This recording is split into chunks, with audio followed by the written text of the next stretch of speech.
پیر مہر علی آپ پڑھ رہے تھے، عالمانہ کورس کر رہے تھے، ایک عبارت تھی وہ کچھ صحیح سمجھ نہیں سی آندی پئی، استادہ نے اوویں پڑھا کے نا تے پیج چڑھا جا یاد کر کے، اور پیر مہر علی اوویں اور کاغذ دا ٹکڑا چکیا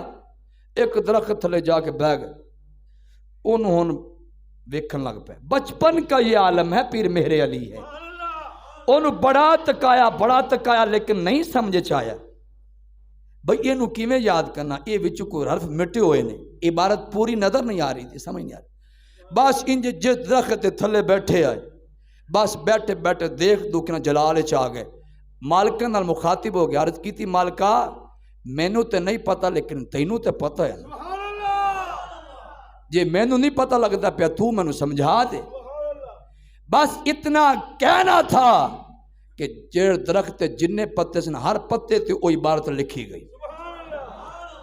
مہر علی یاد کر لے، ہون اوتھے او لکھی گئی جو ایگزیکٹ عبارت تھی، مطلب بالکل منو عن او عبارت لکھی گئی، آپ نے اتھو یاد کر لے، یاد کر کے نہ تے استادہ نے بارگاہ چل گئے، حضور یاد ہو گئی،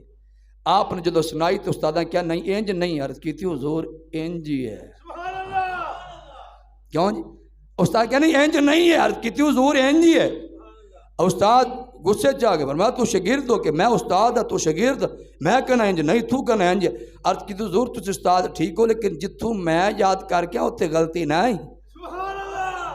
جتھوں میں یاد کر کے نا اتھے غلطی نہیں ہے،